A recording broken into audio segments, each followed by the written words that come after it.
Buenas tardes a todos y a todas.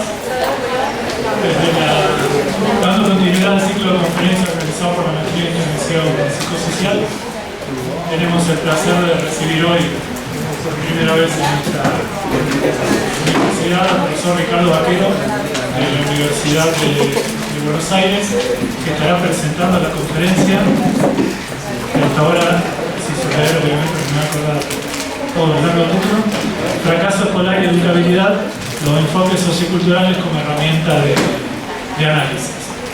Insisto, es un placer recibir a Ricardo por primera vez aquí en ICESI, lo que esperamos sea la primera de muchas visitas.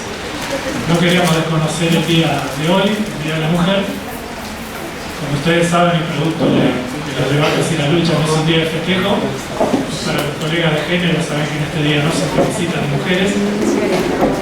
Y para retratar un poco el espíritu actual de este día, recortamos una frase de Alexandra Kollontai, que ya tiene un poco más de 100 años de haber sido escrita. Alexandra fue una de las primeras feministas revolucionarias de su época, que produjo 4 o 5 textos de mucho interés para quien está interesado en este campo, y cuyo espíritu general intentamos recortar en la frase que está aquí señalada.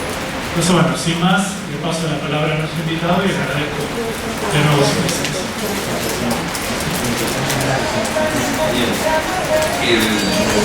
Muy buenas tardes. Bueno, gracias ante todo por la invitación. Siempre es un gusto estar en tierra colombiana y más en Cali. Así que gracias a Omar, profesor José Eduardo, ambos que han hecho posible y me han tenido paciencia como para coordinar la visita. Y bueno, también es un gusto estar por primera vez en ICESI y también espero que no sea la última. Así que, bueno, ustedes dirán, ya veremos. Bien, el tema que les voy a proponer comentar, como el título lo dice, ya lo dice todo prácticamente. Les voy a proponer ver una frase que ya ha sido visitada del pedagogo Philippe Méguet, en donde se nos dice que tanto el fenómeno efectivamente bastante triste, ¿no?, que tengamos que seguir hablando de ellos, como el fracaso escolar sobre todo que llamamos de tipo masivo, es decir, que no puede confundirse con el caso clínico, con el caso de una dificultad de aprendizaje particular, sino que está afectando a poblaciones escolares muy numerosas y generalmente de sectores populares, ¿no?, de minorías étnicas o de poblaciones inmigrantes. Entonces, que curiosamente tienen eso como denominador común en prácticamente todas las latitudes. Ese fracaso escolar de hoy, tristemente, se ha vinculado a otro tema, que es el de la educabilidad, una discusión que comenzó a ser algo virulenta en luego de los años 90, luego del auge de las políticas más neoliberales, que para algunos autores se ha confundido incluso en su discusión, confundido en el sentido de parecido, con el tema de la empleabilidad, es decir, de golpe, razonar de un modo muy neoliberal que si un niño no aprende en la escuela o un trabajador que todo es ocupado es por su propia incapacidad, ¿se comprende? No por ni la lógica del mercado laboral, la lógica en este caso del sistema escolar como vamos a proponer pensarlo. Y digo que eso fue triste y sigue siendo triste en su vigencia, porque fue parte de documentos oficiales de organismos internacionales, entre ellos la UNESCO, las oficinas para Latinoamérica de UNESCO, en que comulgaban con el discurso de la no educabilidad de los sujetos populares y de sectores populares. Y lo que es interesante analizar es que esto parecía ser un argumento progresista, entre comillas, porque era una especie de denuncia acerca de las condiciones de vida de los niños de sectores populares que parecían explicar por sí mismas el que fracasaron en la escuela. ¿Se entiende? ¿No? Es decir, todos, por supuesto, no hacía falta que nos lo dijera la UNESCO, entendemos que los niños que están viviendo en situaciones realmente de alta vulnerabilidad, por usar la jerga habitual, corren más riesgo de fracaso escolar, obviamente, que los niños que están en condiciones menos aterrorizantes, por lo menos de vida. Pero eso es sentido común. Lo que quiero decir es que lo que es una ventaja relativa de los niños de sectores populares no tan castigados, de clases medias, es decir, contar con cierta ventaja frente a la exigencia escolar, no debiera ser, ¿se entiende?, eso traducido como un requisito de condición de necesidad para poder aprender en la escuela. Lo digo de vuelta en español, ¿no? Lo dije medio cruzado. Es decir, que se propone cada vez de una manera más alta, de hecho de una colega argentina, Flavia Terilli, cada vez son más altas las exigencias con respecto a lo que debería aportar un niño para tener éxito en la escuela, y cada vez son menos los niños que reúnen esas condiciones, ¿no? Estar suficientemente atentos, respetar las reglas escolares, vivir incluso en zonas accesibles a las escuelas. Se invierte la lógica, ¿no? No que las escuelas no están accesibles para los alumnos, sino que los alumnos no están en lugares accesibles para la escuela, ¿no? Una lógica que comprenderán habitual. Por desgracia, ese discurso, como viene con un cierto tinte progresista, genera una enorme confusión, puesto que intentar polemizar con él parece colocarnos en un lugar de darle poco valor, ¿no? De subestimar verdaderamente lo mal que están pasando muchos niños de sectores populares y de maestros que trabajan en los sectores populares y que realmente no pueden enseñar exitosamente, ¿no? Ni aprender exitosamente. O sea, uno no niega ese referente, pero lo que la discusión está, si se quiere, no en ese aspecto, sino en cómo significamos eso, es decir, en cómo intentamos explicar por qué se da esta supuesta, o mejor dicho, esta correlación que la estadística también nos indica. Allí cobra pertinencia esta afirmación de Mérier, que es de un texto clásico de él, que es la opción de educar, ¿no? Con respecto a que tal vez sea más ingenuo, mejor dicho, es menos ingenuo quien cree en la educabilidad absoluta del otro, es decir, que todos somos educables.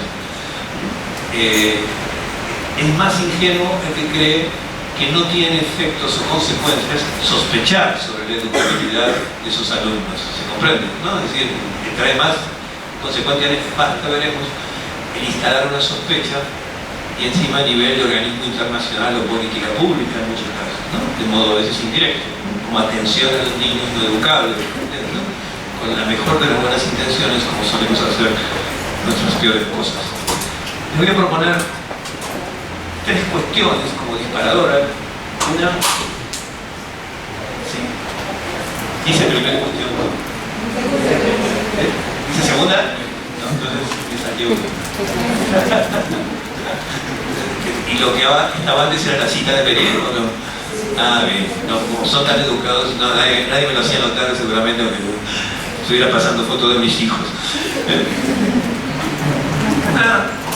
Una primera cuestión que me gustaría plantear es que si uno revisa, yo me he movido siempre en el campo de la psicología del desarrollo y la psicología educacional, si uno revisa los modelos en psicología del desarrollo más refinados que hemos heredado, como el modelo piagetiano, el modelo vigotskiano, o aún los modelos más sofisticados y refinados contemporáneos, ¿no? Muchos de ellos de neo-piagetiano, de neo-vigotskiano, encuentran una constante, y es que, en verdad, a nivel no solo cognitivo, pero nos importa en este caso porque el debate se da en términos cognitivos con respecto a la capacidad de los sujetos, es muy claro para estas teorías que no se puede predecir en detalle cuál será el destino del desarrollo cognitivo de un sujeto, ¿no? ¿Qué quiere decir esto?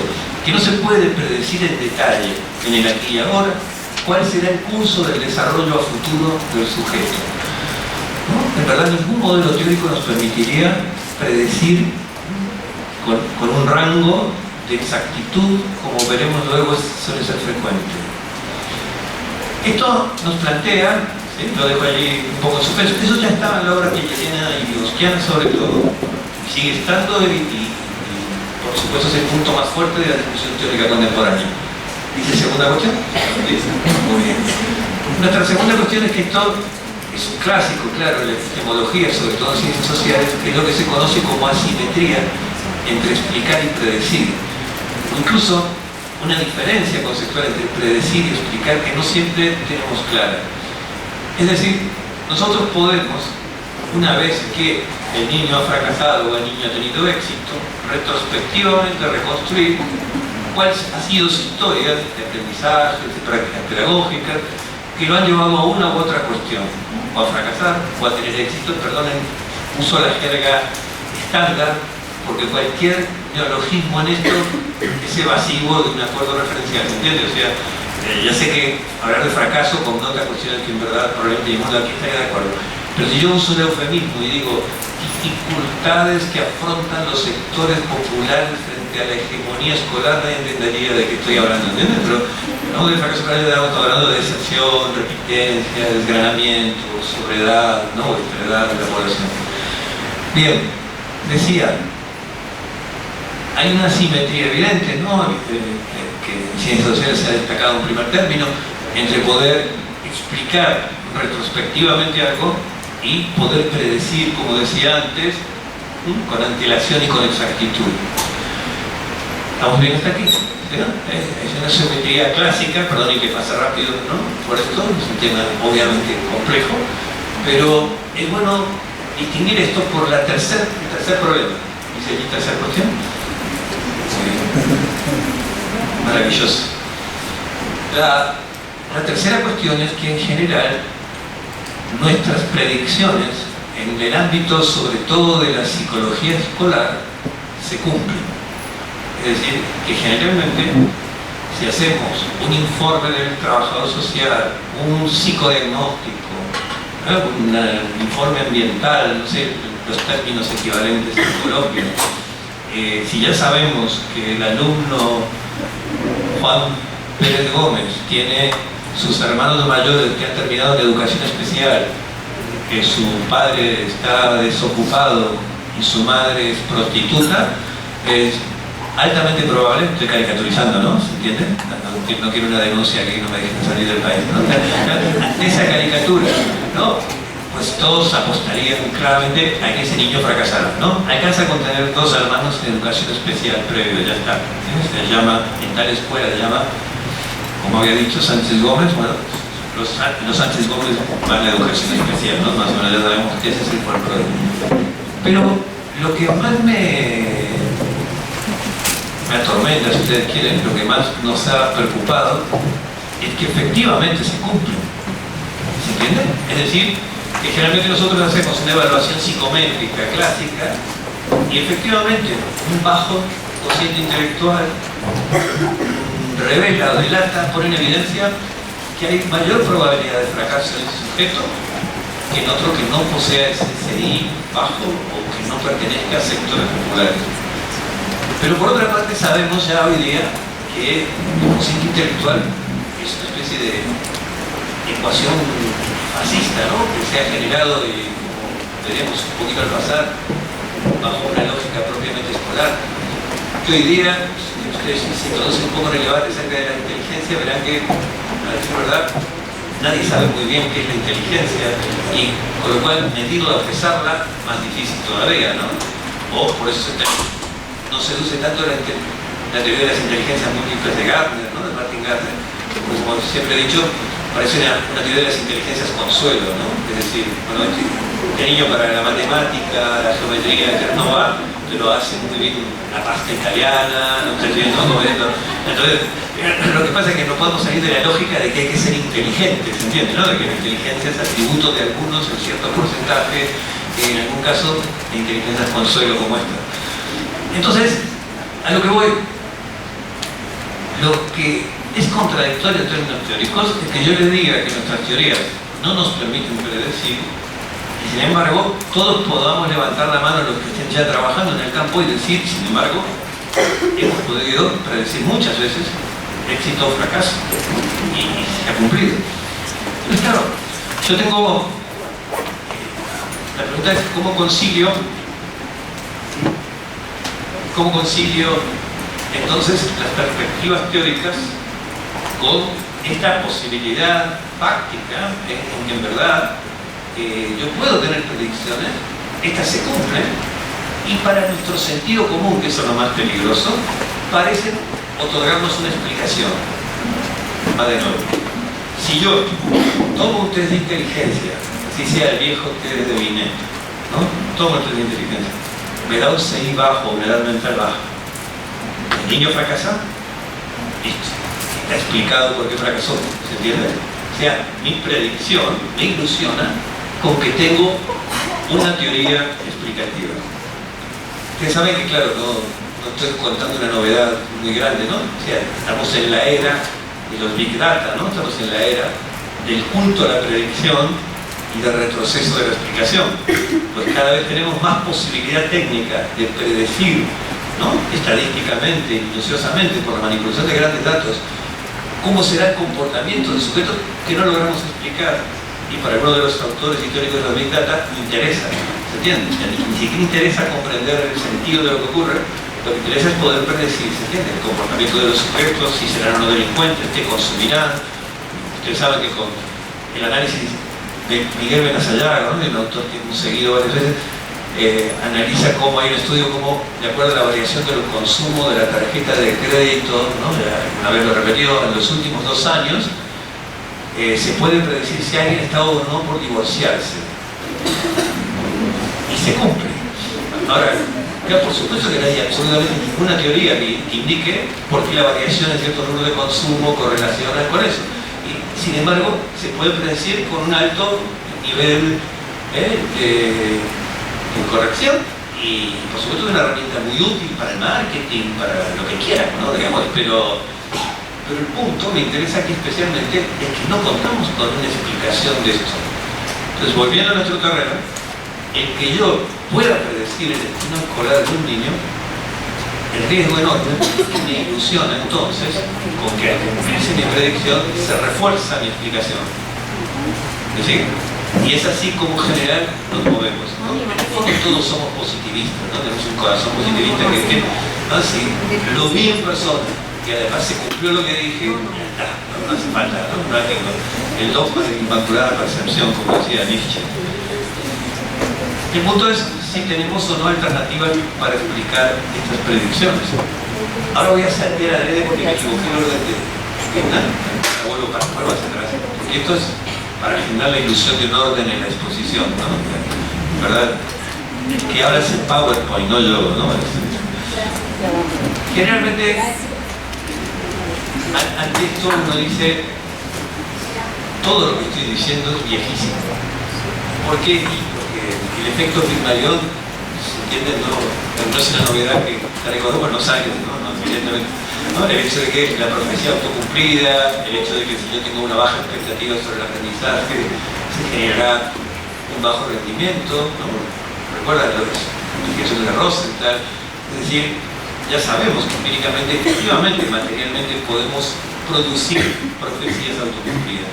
Pero es sospechoso que eso explique el fracaso masivo, ¿se comprende? O sea, es evidente que yo tengo el siguiente temor. Así como el fracaso escolar masivo lo licuamos, por decir así, lo disolvemos en sumas de fracasos individuales, ¿entiendes? Yo tomo a una población que fracasa masivamente en un 20, un 30, un 40, un 50%, y en vez de buscar la regularidad de su origen social, ¿se entiende? Pero en todo caso, ¿en qué sentido? Confronto con la cultura escolar, ¿no? En vez de buscar una explicación más macro, yo puedo ir testeando niño por niño y mostrar que todos los niños, cada uno de ellos, tienen déficits, variopintos. Es decir, que los podemos enunciar de manera progresista. Tienen déficit en su capital cultural, nos quedamos tranquilos con el corazón de Bourdieu, tienen déficit en sus códigos lingüísticos, nos quedamos tranquilos con Bernstein, ¿se entiende? Es decir, todo eso puede tener un ropaje, de nuevo, de intención de auxilio de los sectores populares, pero a la par que lo hacemos nos estamos hundiendo, ¿se entiende? Porque se entiende esta lógica. En vez de intentar tener una explicación más macro, yo puedo disolver con una mala clínica el problema, por decirlo así, ¿se entiende? ¿No? Es exactamente con una mala clínica, ¿no? Con una clínica reducida al individual. Entonces, una parte del fenómeno se explica, como pongo allí, por expectativas personales. Es muy probable, sí es probable. Pero una parte bien importante es comprender que el propio régimen, ahora escolar, no educativo, sino escolar, el sistema escolar, ya tiene instituido un sistema de baja expectativa o alta sobre los aprendizajes de los alumnos. Es decir, tiene expectativas de rendimientos diferenciales de los alumnos. Y de hecho, tenemos ya previstas escuelas para niños con necesidades educativas especiales, a veces no voy a meterme en esa discusión, ¿no? Pero a veces con una necesidad evidente, como puede ser los niños con trastornos sensoriales, aquellos que indudablemente requieren además una educación especializada, más allá de que los integremos y demás. No estoy entrando en esa discusión. Pero ustedes bien saben, uno de los movimientos dentro de la educación especial más interesantes ha sido el movimiento de la over-representation, el movimiento de la sobre-representación. Ustedes saben que la matrícula de la educación especial, curiosamente, por ejemplo en Estados Unidos, donde tienen estadística para todo, ahí se puede iluminar mejor, la matrícula de la educación especial fluctúa de estado a estado, de acuerdo a si es el estado republicano o demócrata. Es decir, aumenta la matrícula de educación especial con respecto al parámetro, ¿se entiende? O sea, ¿no? Justo, sensiblemente, en los niños de sectores populares, o los chicanos, o los niños negros, ¿no? Digamos, en esas poblaciones. ¿Y qué sucede? Que allí hay más ciegos, allí hay más sordos, ¿no? Allí son esos trastornos que nítidos de la educación especial, no, por supuesto que no. Son esa gama de grises de problemas de hiperkinesia, de atención, de necesidad de contención afectiva, ¿me siguen? Esos grises que tendemos a patologizar y que curiosamente la debilidad mental leve, un cuadro siniestro que hemos inventado como un gradiente, como si fuera el mismo cuadro de una debilidad mental grave, solo que leve, ¿no? Como decimos siempre, ¿no? Está dando un diagnóstico a alguien y decirle, mire, su niño es un deficiente mental, ¿no? Un retardado mental, pero leve, que es tranquilo, ¿no? Es una cosa de nada, ¿no? Siniestro, ¿no? Lo hemos matado y luego me dice, bueno, se ha muerto de nada, por una estupidez, ¿no? Y eso es por cómo funciona, ¿no? Bueno, sería más largo trabajar cómo funciona la hipótesis patológica individual, ¿no? Que a partir de que reconocemos ciertos cuadros, ¿no? Que existen, por supuesto, como una deficiencia mental profunda, luego cualquier cuestión que se le parezca, ¿se entiende? De lentitud, de no ir al ritmo, en este caso que la escuela propone, es entendida como un grado de esa. Pero lo mismo nos pasó con la dislexia y cualquier trastorno de la lectura, lo mismo nos está pasando con los trastornos atencionales. Bien, a lo que quería ir es que me parece que el movimiento que parece oportuno hacer, al menos como hipótesis de trabajo, es entonces no reducir la explicación tanto a los individuos, no solo a los niños que no aprenden, ellos mismos portaran las razones de su no aprender, y tampoco a los maestros y profesores, como diciendo de ellos mismos portan las razones de no aprender de sus alumnos, ¿entiendes? O de su potencia para enseñar. Porque nuevamente apunta el cañón en otra dirección, ¿se entiende? Pero apunta contra nuestro. Es decir, como si de nuevo ahora se licuaran nuestras competencias docentes o profesionales, cuando hay veces que claramente hay que reconocer que no sabemos qué hacer, realmente no sabemos qué hacer, pero no por incapacidad formativa, sino porque los desafíos de las situaciones son cada vez más complejos, son más originales, mutan con rapidez, nuestras condiciones de trabajo no son las óptimas, nuestra forma de organizar el trabajo docente difícilmente es un trabajo en equipo, difícilmente es un trabajo genuinamente, me avergüenza el término interdisciplinario, que lo hemos usado ya como comodín para todo, pero me refiero a que estamos ante problemas que efectivamente nos tiene que ayudar a entender el filósofo, a veces el antropólogo, el cientista político, el maestro, el padre, el propio niño, ¿se entiende? El vecino. Es decir, me comprende, estamos frente a una naturaleza de problemas, en muchos casos, que nos excede enormemente. Entonces, no es siempre una deficiencia, de nuevo ahora, nuestra formación, sino también un modo de organizar el trabajo escolar que no prevé, así como no prevé ritmos diferenciales o modos diferenciales en los alumnos, tampoco prevé que nosotros somos docentes o profesores que necesitamos también trabajar colectivamente para pensar colectivamente qué solución dar, ¿se entiende? ¿Qué pista seguir? No sé si se me sigue. Esto es lo que ahí trato de resumir, como que habitualmente operamos una reducción al individuo en el enfoque del problema y que se trataría de intentar capturar de modo serio, lo más serio que podamos, las relaciones entre sujeto y situación. Tanto valga para los alumnos, como para los maestros, como para los psicólogos que intervienen, ¿sí? Y cómo poder estudiarlo como parte de esa situación misma. Retrocedo. Habitualmente hemos trabajado, cometemos en tal sentido lo que hemos denominado a veces falacia de abstracción de la situación, que es precisamente como solemos evaluar psicométricamente un niño, ¿no? Entonces, a veces tomamos decisiones educativas como variar el destino vital de una persona, como es que vaya a una educación especial, en base a los informes. Eso ya lo tenía estudiado en los 70 Mejan, ¿no? El sociólogo Hugh Mejan, el sociólogo educativo, es decir, sociolingüista, cuando él hablaba de la política discursiva con respecto a qué discurso prima uno sobre otro. Tenemos que ser conscientes del enorme poder que tiene el discurso psicológico, como lo tiene por supuesto mucho más el discurso médico, ¿no? El discurso neurológico, pero aún dentro del campo educativo el discurso psicológico es un discurso casi inapelable. Y hay veces que el destino escolar de un niño está definido, como bien saben ustedes, por un informe de un psicólogo que vio al niño 2 horas, ¿entienden? Y le tomó alguna prueba estandarizada y se considera condición suficiente, ¿entienden? Aún contra una cantidad. Nosotros hemos hecho análisis, en Argentina llamamos legajo escolar, a los informes que hay sobre un alumno, que generalmente se abren a partir de que los alumnos estén en dificultad y se pida la intervención, que sea un psicólogo, un psicopedagogo, o sea que se lo quiera derivar a educación especial porque se lo ve raro, no se lo ve extraño. Allí se abre como un legajo, donde está, parece como un expediente judicial, ¿no?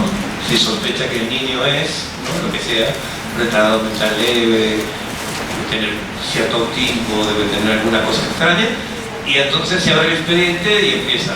Generalmente el niño está lleno de fiscales y pocos abogados defensores, ¿no? Casi todos los peritos son acusatorios, ¿no? Pero y uno va leyendo esa carpeta y es muy curioso porque no hay ninguna lectura sistemática de lo que allí sucede, ¿se comprende?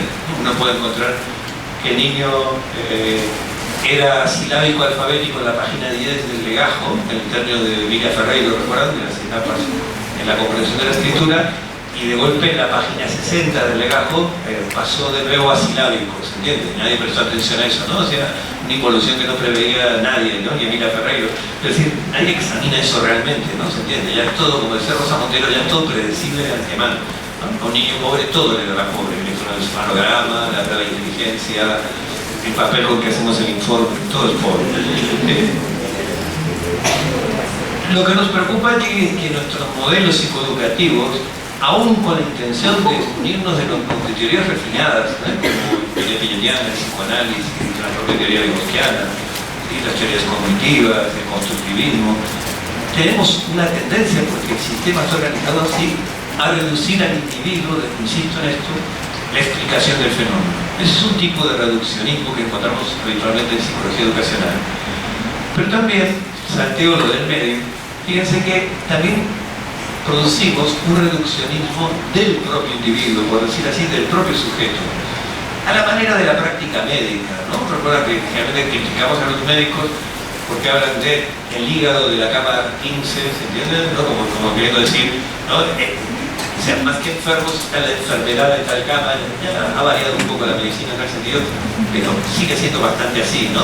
Como si dijeras, el síntoma toma todo, ¿no? O el cuadro toma la identidad de ese sujeto. Y en verdad nos sucede muy a menudo en nuestro campo que efectivamente se reduce la multiplicidad de un sujeto evidentemente representa a ese rasgo que terminará dando la identidad en el sistema. El más típico es un niño con síndrome de Down. Es un Down. A partir de allí, todo hay que deducirlo, ¿se entiende? Podrá ser un Down con mayor o menor expectativa escolar de acuerdo a su nivel de coeficiente que tenga, pero todo se explicará a partir de su Downidad, ¿se entiende? Será un Down maravillosamente creativo, o un Down muy poco creativo. El compañero de al lado puede ser tan tontamente creativo como el Down, ¿se entiende? O tan maravillosamente creativo, ¿se entiende? Pero de él no diremos nada, porque no estamos, ¿se entiende? Ya, tal vez algunos ya me lo han escuchado, pero Juan Álvarez Alcántara, que un colega mexicano que ha sido director de educación especial en México, contaba una anécdota de mucha honestidad profesional. Perdón, seguro de aquí ya me lo he escuchado ese cuento. Pero él decía algo que realmente es muy honesto y conversábamos con Omar de la situación de honestidad profesional o intelectual. Este hombre cuenta que él mismo sufre de cierto problema motriz, que quiso ir a observar cuando era funcionario, hace muchos años, qué sucedía en una de las tantas comunidades indígenas mexicanas, qué sucedía con lo especial, con la necesidad educativa especial. Y va a observar una comunidad que tenía cierta práctica educativa, no exactamente escolar, pero algo parecido, y se sorprende de ver que había un niño indígena que era Down.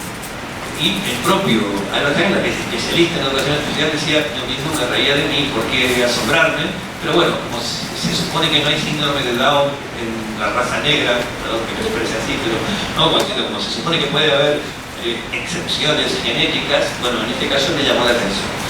Y además porque parecía algo muy desgraciado que alguien fuera pobre, indígena de México y además Down, ¿no? O sea, ya no faltaba que fuera una niña maltratada por...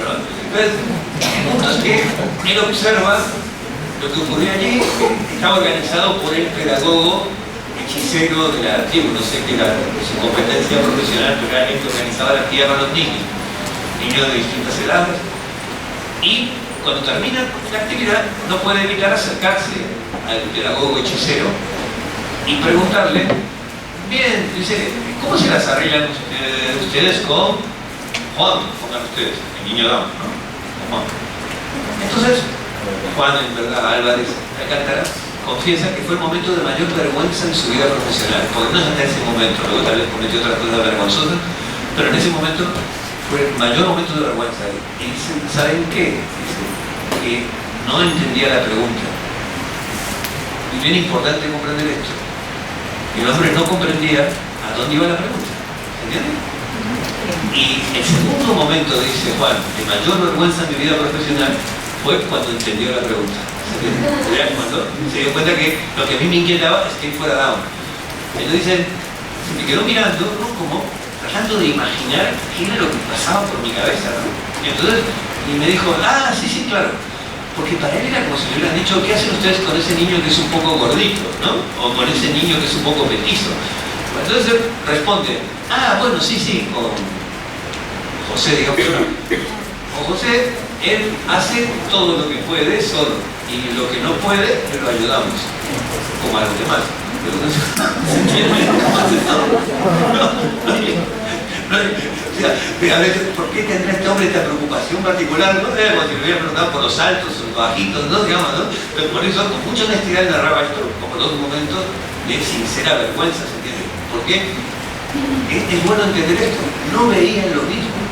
No es que el hombre de la comunidad ignorase que tenía rasgos diferentes ese niño. Sí que lo sabía. Sí sabía que era un niño diferente, pero no entendía por qué eso podía ser un problema para el modo de crianza, ¿se entiende? Ni el modo en que ellos educaban a sus niños, no tenía ninguna relevancia. En cambio, Juan, y diría yo, me arriesgaría, no quiero ofender a ninguno de ustedes, es muy probable que no podamos dejar de ver allí a un niño Down, ¿se entiende? Y en consecuencia, algo sobre lo que hay que tomar decisiones, ¿se entiende? Hay que tomar decisiones en especial por tratarse de un niño Down. ¿No? O sea, partimos por defecto, ¿no? Si se comprende. No sé si se comprende a dónde va la anécdota, pero si no lo comprenden, piénselo luego, porque seguro tenía mucho sentido para lo que estaba yo diciendo yo. Estábamos en el tema de reducir al individuo, ¿no? La práctica de etiquetamiento, ¿no? La desestigmatización del cuerpo. Por desgracia, son temas de la década del 60 y que siguen con enorme vigencia, ¿entiendes? Es el hecho de que el sujeto se reduce a eso, es una unidad, ¿no? Y por eso podemos hablar del arte de los esquizofrénicos, o el arte de los Down, como si fuera un género artístico particular, ¿no? Bien, me gustaría agregar simplemente, para los que permanecen despiertos, como decíamos hace un rato, que cuando hablamos de una falacia de abstracción de la situación, es decir, como si pudiéramos obtener información válida en términos ecológicos, ¿no? De validez ecológica, a partir de testear un niño, es decir, de mirarlo de una manera muy descontextualizada, ¿verdad? ¿No? Comparándolo con parámetros de pruebas estandarizadas. Esa es nuestra tendencia, ¿no? La tendencia es esa. Todos estamos incluidos en el DSM-5, ¿vieron? Que puede ser tanta polémica en la edición porque que han incluido los autores también, que son los trastornos de obsesividad en la clasificación de otros, ¿no? Digamos, ¿no? Que ahí Ana Russell, ¿no? Es un manual que se incluye a los propios autores. Recuerda que está la adicción al chocolate, ya como, ¿no? Imagínense, y le ponen la adicción al café, aquí o al ron, imagínense que tragoso sería. O a llorar a los porteños, imagínense, nos ponen un trastorno que es la afición a llorar, digamos, es tremendo para nosotros. Bien, no sé si entendieron el chiste, pero si no lo entendieron, si no me pongo a llorar, digamos. Un colega chileno me dijo una vez, ¿sabes por qué a los chilenos nos gusta tanto el tango? No, porque siempre hay un argentino llorando en el tango. Pero que se supone que hay una rivalidad típica, ¿no? De argentinos y chilenos, digamos. Bien, decía que cuando hablamos de que cometemos una falacia al abstraer de la situación o sujeto en nuestro ámbito de la psicología educacional, en particular esa falacia tiene la forma de estar haciendo abstracción de la situación en tanto escolar, es decir, no en tanto educativa en general, sino en tanto escolar. ¿Qué pasaba al colega mexicano que miraba la práctica pedagógica en esa comunidad indígena? Es que la miraba con ojos escolares. ¿Por qué? Porque mirar con ojos escolares significa que yo pongo en duda la educabilidad o la normalidad del Down, porque mi sistema de expectativas normales es el escolar. ¿Va de nuevo? Yo he naturalizado que la secuencia normal de desarrollo, la secuencia normal evolutiva, es la de un año por grado. ¿De acuerdo? Y si a un niño le lleva 2 años un grado, ya bueno, empezamos con problemas, no sé cómo llaman ustedes, soledad o extraedad, pero que es la enfermedad, la epidemia más grande que tenemos en nuestra época, ¿no? Que la curva de edad teórica que deberían tener los alumnos se para cada vez más de la edad real, ¿no? De los sujetos, ¿no? Para acumulando repitencias. ¿Acerco más el micrófono? Se van acumulando repitencias, ¿no?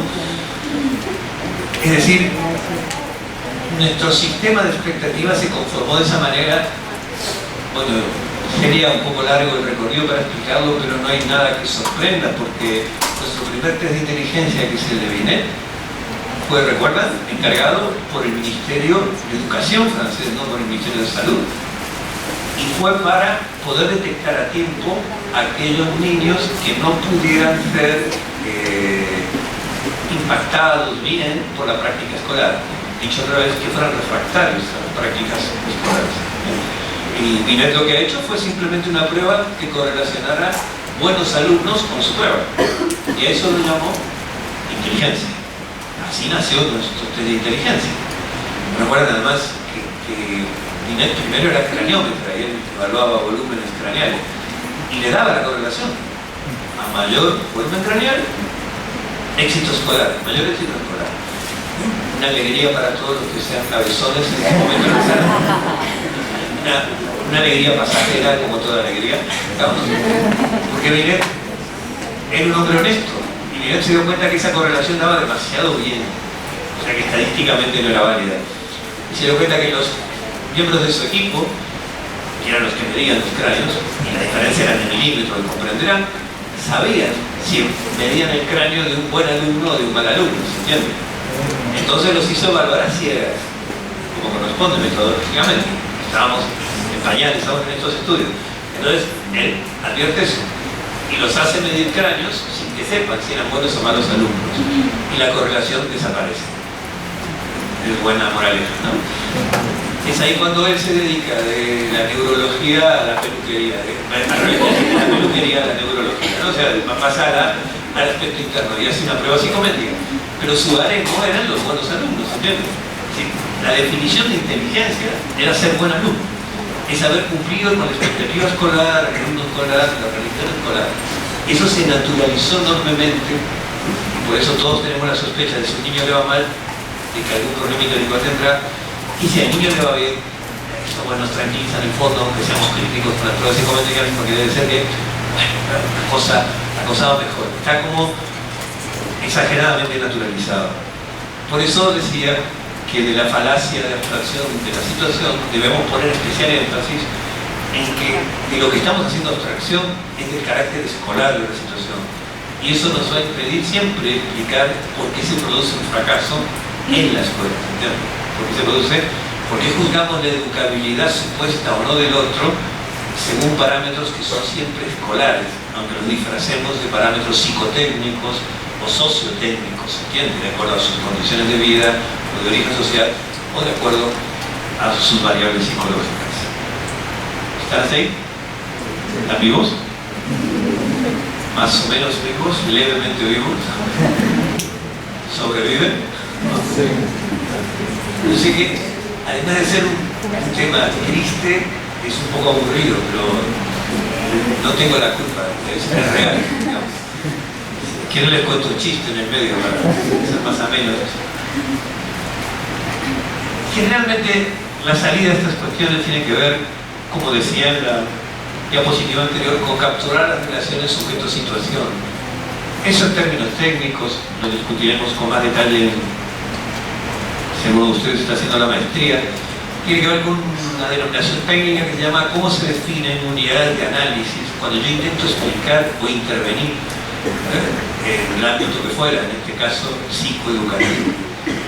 ¿Qué es una unidad de análisis? ¿Verdad? Una unidad de análisis no es lo que habitualmente entendemos por ella en metodología de investigación, como la unidad recolectora de datos, ¿no? Si es un sujeto, si es un aula, sino en verdad es más bien un concepto teórico. Una unidad de análisis es qué recorte teórico hago, ¿no? Que se derive de una teoría, teórico en el doble sentido, de que es un constructo teórico y además se deriva de una teoría que me permite explicar el fenómeno y por tanto intervenir sobre él. No es requisito imprescindible poder explicarlo para poder intervenir, ¿no? Ya sabemos que muchas veces intervenimos un poco a ciegas y luego tenemos explicaciones retroactivas. Acabo de poner esos ejemplos. Pero a la hora de intentar explicar, hay que tener claro que estamos delimitando comunidades de análisis que pueden ser muchas, muy versátiles. Estoy poniendo algunos clásicos. Para el pensamiento moderno clásico y la psicología moderna clásica, la unidad de análisis que se autoabastecía a sí misma era el individuo, era el sujeto. Él portaba las razones de todo lo propio suyo, ¿se entiende?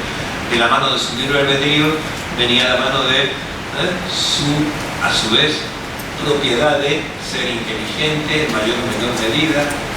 Comprendan que juzgar sobre el intelecto de las personas es juzgar básicamente sobre la humanidad de las personas. Lo hemos olvidado, ¿no?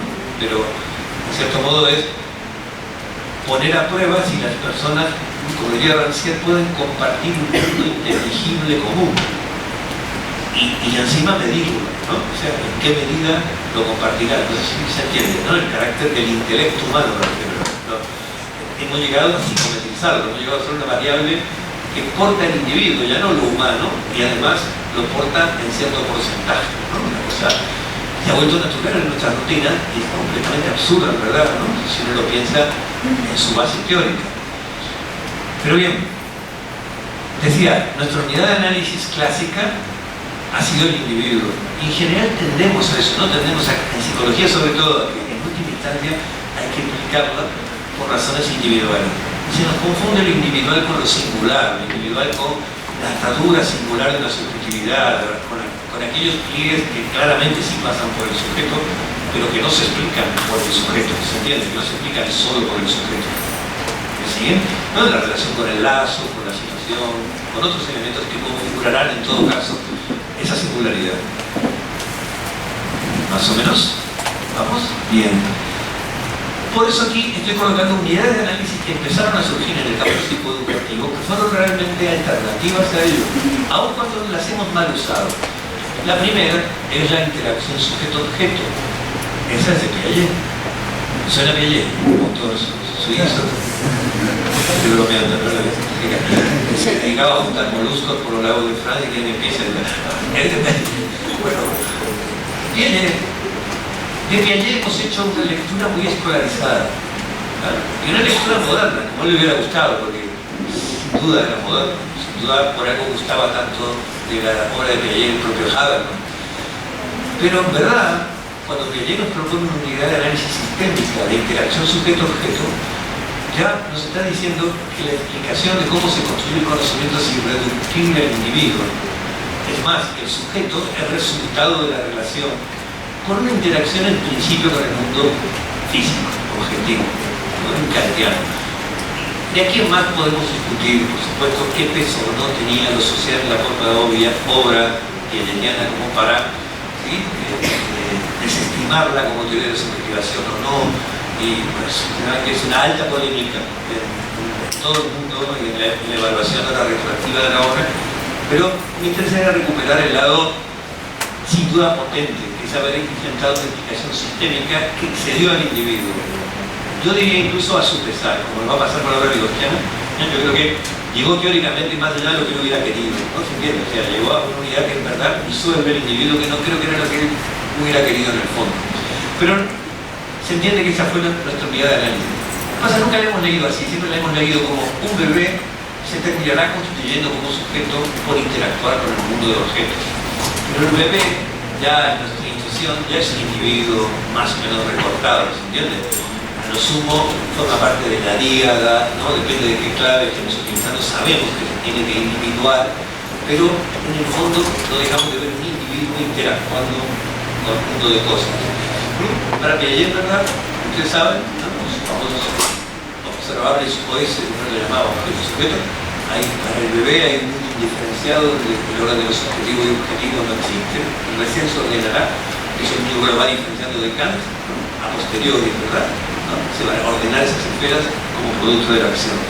Pero se entiende que ahí hay una consecuencia que tuvo inmediatamente en muchos de los movimientos constructivistas en pedagogía, que es que entonces, si el sujeto no aprende, no puedo ya explicarlo solo en clave del sujeto. Tengo que explicarlo en clave ya de la interacción particular con los objetos de conocimiento.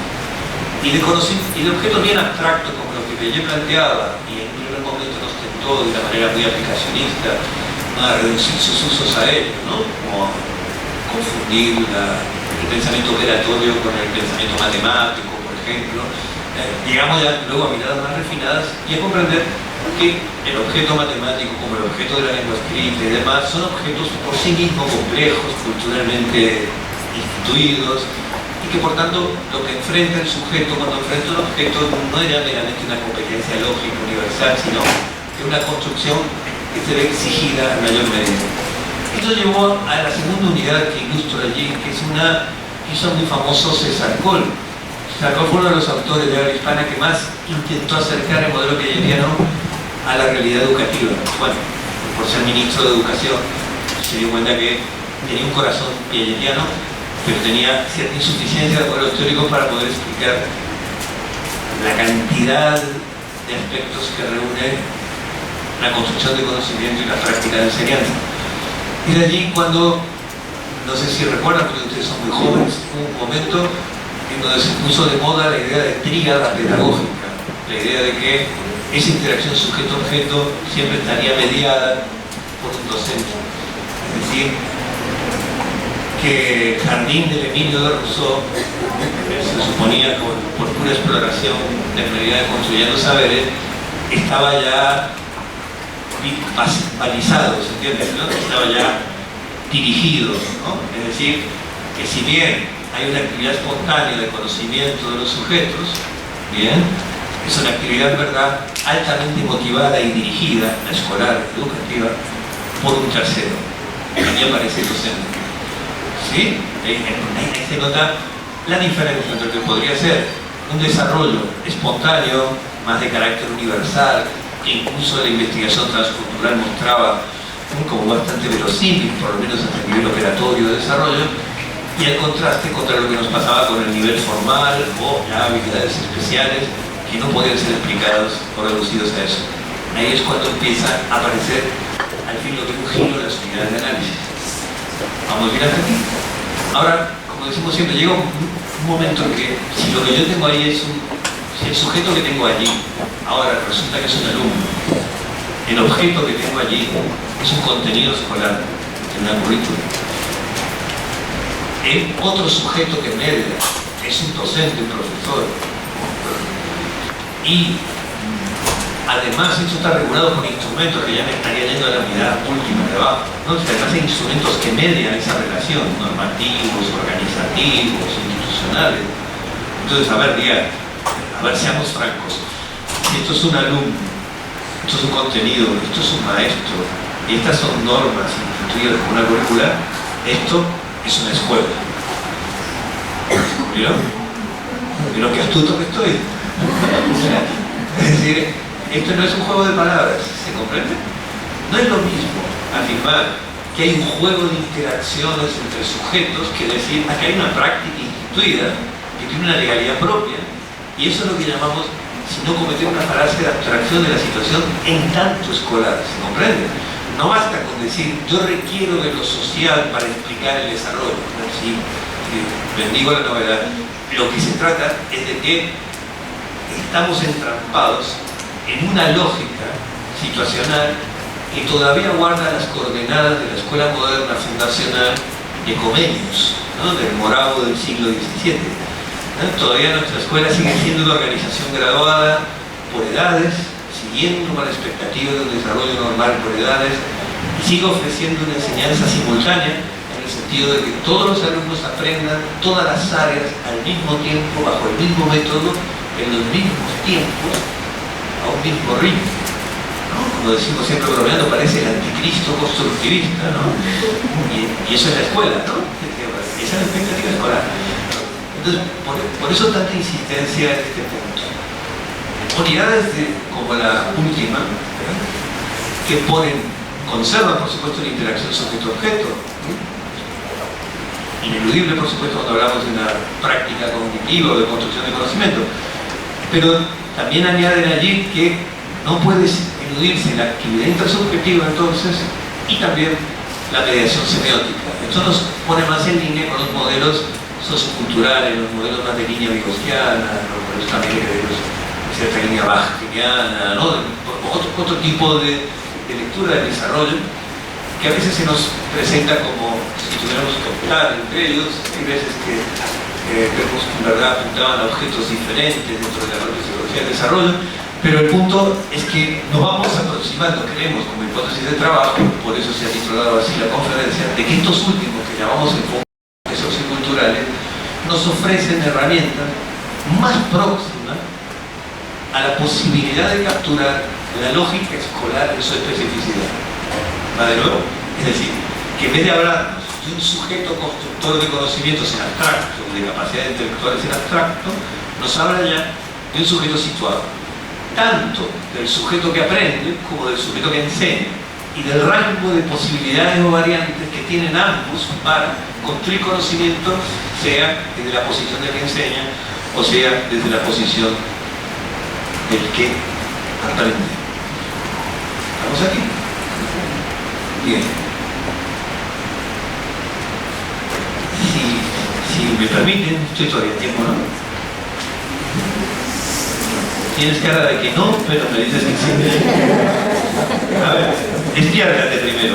Estamos todavía en tiempo. Hay uno que se despierta, ¿sabe a qué hora es, sí? Cuando se termine la jarra. Es que voy por la diapositiva 8 de 15, eso me da miedo, mucho, ya le veo caras de gente que no más, ¿no? Cuando viene el corte, ¿no? Cuando repartan el pochoco. Pasaré rápido por esto nada más. Hay una categoría bisagra que es la categoría de zona de desarrollo próximo. Sospecho que cualquiera de ustedes que provenga de la educación o de la psicología ya se la han presentado. Por si alguno viene de otro campo, la categoría de zona de desarrollo próximo fue formulada por un psicólogo soviético llamado Lev Vygotsky y dice algo aparentemente muy trivial, realmente muy trivial, que es que uno debería diferenciar lo que los sujetos son capaces de hacer autónomamente de lo que los sujetos son capaces de hacer en colaboración, sobre todo en colaboración en relaciones asimétricas con alguien más experto. Y añade, lo cual no es menor, que lo que hoy se está haciendo en colaboración con alguien más capaz, a futuro será una competencia autónoma del sujeto. Convengamos que no justificaba que me pagaran el pasaje para que yo les dijera esto, ¿no? Digamos, porque que la gente hace más cosas con ayuda que sola, y lo que hoy hace con ayuda, mañana la razonita, con diminutivo queda mejor incluso, la razonita de ellos, ya está, ¿no? Si eso era Vygotsky, no, más bien, vamos mal. Es que Vygotsky añade algo que no es intrascendente, pero a veces queda en el camino.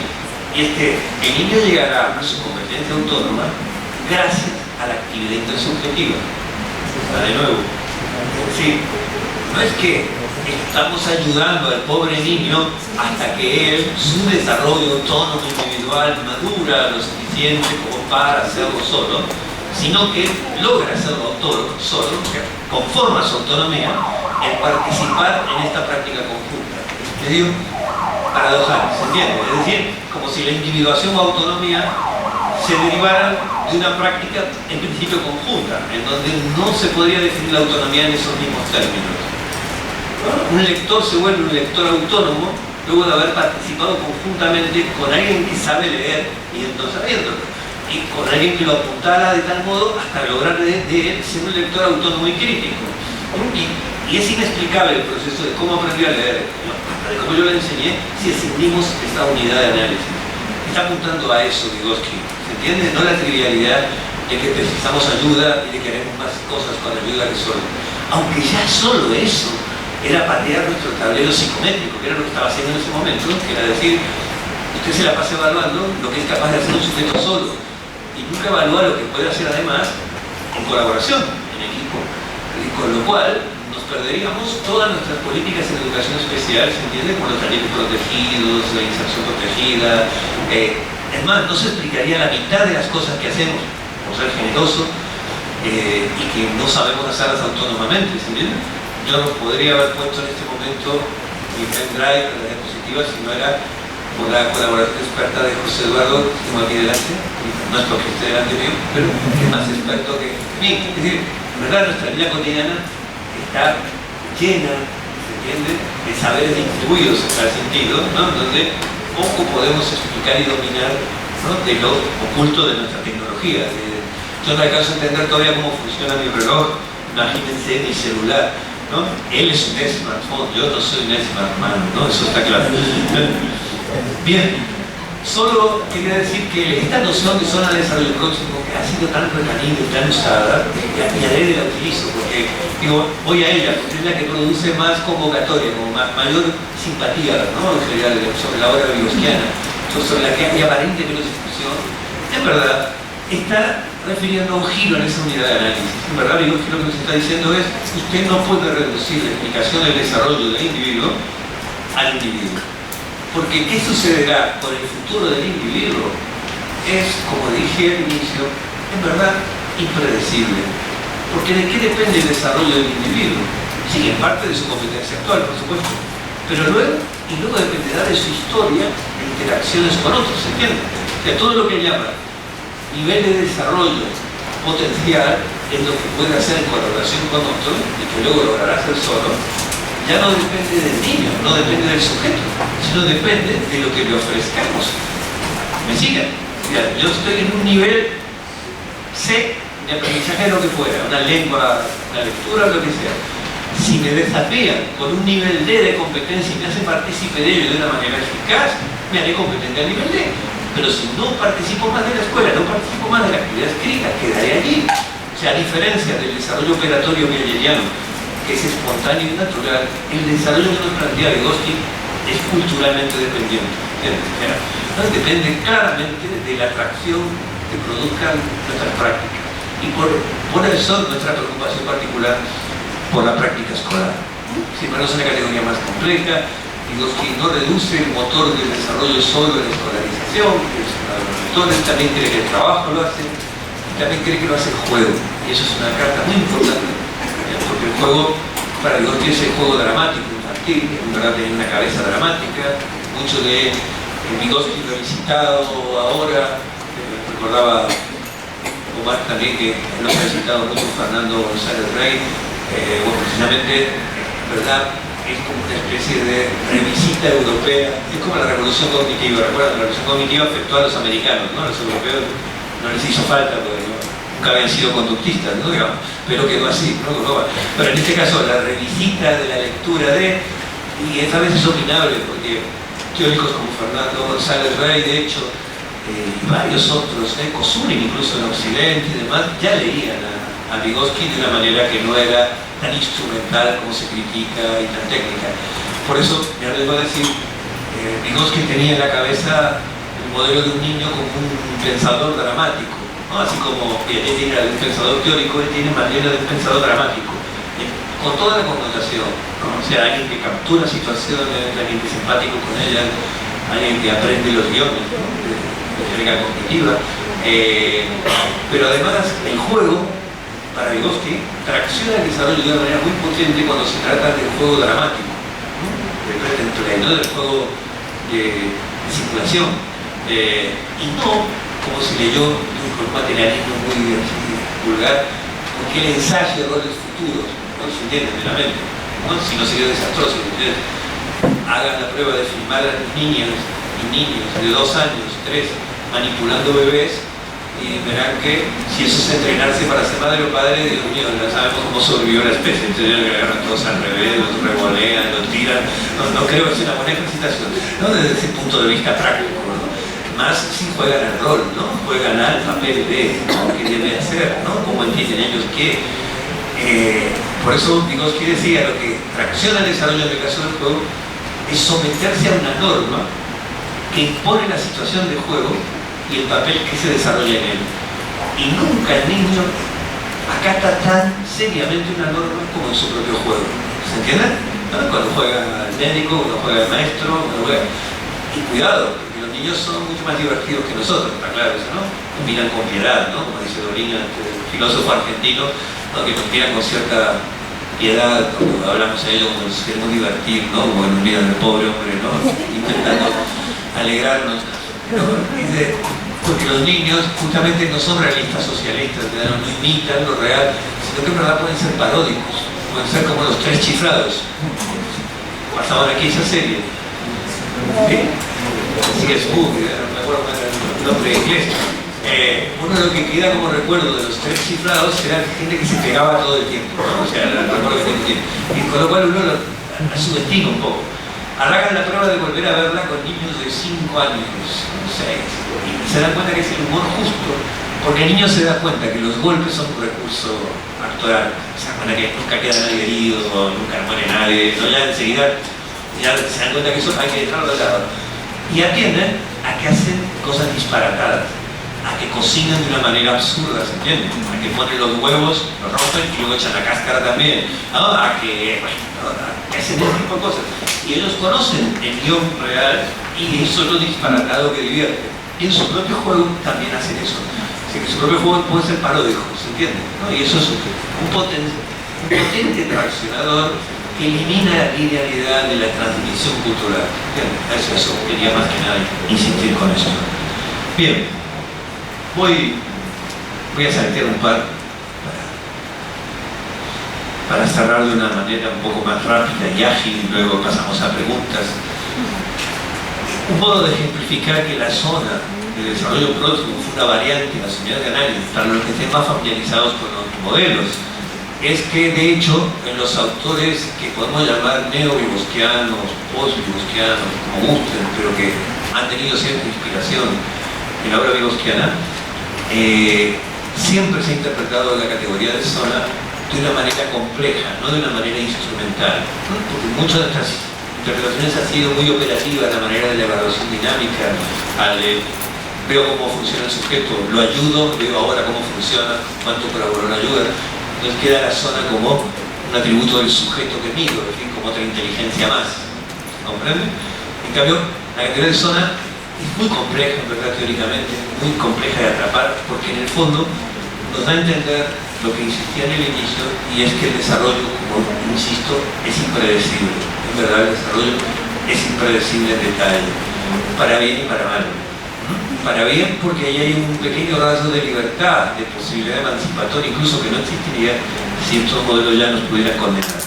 Bien, simplemente recordemos que algunos autores nos han hablado de zonas de desarrollo próximo objetivas y subjetivas, por ejemplo, Saike, como quiero decir, algo que refiere a la capacidad del niño, la subjetiva, y algo que refiere a la condición que yo le propongo. Entonces empiezan ya a ver esto, o el propio Balsin, en el trabajo ya muy viejo, es que ya delimitaba lo que era lo que se llama zona de acción promovida dentro de la zona de libertad de movimiento que tiene un niño, es decir, le da un carácter más de práctica social y menos de atributos psicológicos. Quería solo vincularlo con eso para que puedan tener una herradura.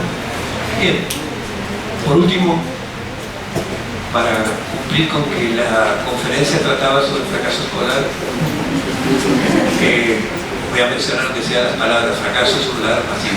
Pero ya lo he mencionado, pero eso es lo que doy por supuesto que tenemos todos un acuerdo referencial. Lo que apuntaba era que más importante, ya como sabía que iba a quedar sin tiempo, es que discutiéramos lo anterior, es decir, el marco conceptual del que partimos tan naturalizadamente. Por fracaso, yo creo que todos tenemos un acuerdo referencial, ¿no? Y que hablamos de remitencia, de sanción, soledad, bajos rendimientos, dudas sobre nuestras propias pruebas de evaluación con respecto a cómo miden los rendimientos. Y hasta hay autores como Bernard Charlotte que arriesgan que el fracaso escolar no existe. Como es una concepción, un pedagogo, ¿verdad, francés? Muy interesante, que nos dice que el fracaso escolar es una etiqueta mediática, a la manera de la violencia escolar, es decir, donde colocamos allí son cosas que son muy heterogéneas, ¿entiendes? O sea, que debamos retener a un niño en la educación inicial, le llaman así ustedes, parvulario, jardín, infantil, entonces vieron que ahí no podemos hablar de repitencia, es tremendo, ¿no? Decir que un niño repita, no sé cómo es aquí, pero en Argentina no podemos decir que un niño repite la sala de 5 años, ¿verdad? Decimos que permanece esa sala, ¿no? Es como estar demorado en vez de estar detenido por la policía, ¿no? Yo estuve demorado 3, 4 años, pero fue una demora nada más, averiguando en verdad qué razón había para que me demore. Los niños sucede lo mismo, no es que los hagamos repetir de ninguna manera, están demorados a ver qué decisión tomamos sobre ellos, ¿no? Pero claro, ¿qué puede haber de equivalente entre la razón por la cual dejamos a un niño que suponemos que no está todavía para ser alfabetizado, porque en el fondo es eso, ¿no? Porque nuestras pruebas psicométricas no nos dan, todos los test no nos dan, y la razón por la cual desertan alumnos del bachillerato secundario que ahora están desertando en el primer mundo también, ¿no? El gran descubrimiento es que antes desertaban solo los pobres, ahora desertan los ricos también. O sea, me parece que hay un pequeño problema con la escuela, ¿no? Porque no la soportan ni los pobres y no la soportan tampoco los ricos, ¿no? ¿Hay algo aquí? No. O sea, el que tiene la vida solucionada, ¿no? Económicamente, encuentra que la escuela, la verdad, poco le da, ¿no? Y el que necesitaría herramientas para la vida, encuentra que la escuela más es lo que le quita que lo que le da, o más es la carga que le pone en la mochila que lo que le da. Estoy exagerando, ¿no? De muy buenas prácticas que tenemos y que hacen mucho y probablemente ustedes estén entre ellos, ¿no? Pero me refiero a cuando patologizamos al niño, culpabilizamos al niño y demás. Solo la conferencia se llamaba también fracaso escolar y educabilidad. Entonces quiero decir que es la educabilidad. Pero es a la luz de lo que venimos viendo. La educabilidad, para nuestra tradición pedagógica, filosófica, siempre fue un atributo humano universal. Atiendan, un atributo humano, específico del humano. Y universal, es decir, todos los humanos somos educables, porque así sea, según la versión religiosa, ¿no? Trascendente, inmanente, culturalista o demás, hay un denominador común, que es que la cachorridad humana, el hecho de ser cachorro, todavía nos diferencia del sujeto humano, o la persona humana, o la clave que uno lo quiera decir. Pero siempre hay una operación que media y al fin no subjetiva. ¿Bien? Ese operador que media, en nuestro caso sería la cultura, pero cualquiera que eligiéramos, aunque en general suele ser la cultura, el punto es que consta de que nos eduquemos en sentido amplio, ¿se entiende? No de que nos escolaricemos. Esa fue la trampa moderna. Consta de que nos eduquemos. Educar aquí es criar, educar aquí es participar de la lengua, educar aquí es participar de la vida de la comunidad. Educar es compartir la comunidad humana, tener un mundo inteligible común, como diría nuevamente Rancière, tener un mundo sensible común. ¿Me siguen hasta aquí? Bien. Nunca sospechamos sobre la educabilidad de nadie hasta la modernidad. ¿Por qué? Porque en la modernidad asimilamos educar con escolarizar. Escolarizamos masivamente y nos propusimos un formato único para escolarizar a una población claramente heterogénea. Y pasó a ser, como dije con la historia de Binet, parámetro de ser o no educable, ser o no escolarizable. Entonces ahí es cuando un niño con síndrome de Down, de golpe, no se nos vuelve tan educable. ¿Por qué? Y porque depende. Hay veces que tiene un resto intelectual como para ser alfabetizado y veces que no. Hay veces que llega a cierto esbozo de pensamiento casi operatorio, pero a veces muy lejos. Entonces, es educable. Cuidado, que no ser educable es no ser humano. Es casi no darle barajas en el juego de la humanidad porque no puede participar del póker que la escuela ha propuesto. ¿Se entiende? No, ese juego de barajas tan particular. Y eso nos lleva a ser tan crueles. Eso es lo que se ha normalizado, eso es lo que se ha naturalizado, eso es lo que se ha ocultado. No sé cuántos de ustedes trabajan en educación especial, pero fueron los que tuvieron la horrorosa tarea de empezar a hacer este trabajo feo, negro, cruel, de empezar a distinguir a la Binet en quienes iban a poder prosperar en la educación común y quienes no, y con suerte se les podría ofrecer una educación complementaria y diferencial. Ahora les recuerdo que si no se es educable, las categorías que nos quedan son entrenable o adiestrable. La misma esquina para un animal de circo, ¿sí? La misma que podemos usar. Por eso, la educabilidad no se puede reducir a la capacidad de aprender meramente, porque capacidad de aprender tienen todas las especies. ¿Entienden? Aprenden los insectos a aprender. Eso no se distingue. En todo caso, bueno, cierto tipo de aprendizaje abstracto, si ustedes quieren. Pero no es eso, no es una cantidad, es una cualidad que tiene que ver con esta posibilidad de constituirnos como sujetos de la lengua y demás. ¿No? Me ahorro esa cuestión. ¿Me siguen? Pero el punto es que primó una lógica escolar normalizada. Y no se lo debemos a Comenius. No sé si conocen a Comenius, Juan Amos Comenius. Se lo conoce como el padre de la didáctica. Y otra cosa es porque escribió un libro llamado La Didáctica Magna, el pedagogo bravo del siglo XVII. Sí, del siglo XVII. Fue el que inventó el panóptico escolar, ¿no? Sería como el me quiero apurar, siendo culposo ya que estoy tomando tiempo, del panóptico escolar. Se inventó la escuela moderna, pero no la vio en práctica. Fue el ideal pansófico, el de que se puede enseñarse todo a todos. Fue algo revolucionario, algo que instaló lo que fue las prácticas educativas modernas. Pero el problema es que apostó a que podía haber un formato único. ¿Se entiende? Que podía haber un formato único que resonara en la educabilidad de todos los hombres. Puesto que él era un buen cristiano y daba por obvio que todos eran educables. ¿Sí? Cuestión de que nuestra moderna manía de poner en duda la educabilidad de los niños, sobre todo de sectores populares, de minorías y demás, es casi pecaminosa, porque es casi como poner en duda la calidad de la obra divina, ¿se entiende? Es como poner en duda, ¿no? Dios cada vez nos está enviando a los niños peores, ¿no? Hay algo en la niña de montaje que está fallando, ¿no? No nos manda con hiperactividad, no nos manda con síndrome de entraño, no nos manda autistas, ¿no? No nos manda, no, algo allí, algo del fordismo está andando mal allá arriba. Pero como era un buen cristiano no podía decir eso. Entonces descubrió cosas fantásticas, Dios se las podía dar como grandes novedades, Comenius, y nos decía, seguramente cuando un niño parezca no educable, es que no están dadas las condiciones de educabilidad. Entonces, si el espejo no está bruñido, decía Comenius, bruñe. Es muy probable, muy raro, que las monstruosidades, los defectos, sean por naturaleza, como los defectos físicos. Generalmente los defectos físicos de las personas vienen por los propios hombres, por las guerras, los accidentes, decía, y rara vez por la naturaleza. ¿Me siguen? Lo mismo, los niños que nos parezcan reluctantes al método pedagógico y por tanto ineducables, seguramente no sea por su naturaleza, sino por obra, en este caso, de la crianza de los padres. O sea, que echarle la culpa a los padres, ¿entiendes? Ya como los criaron, ya lo hacía Comenius en el siglo XVII. No hemos descubierto absolutamente nada nuevo.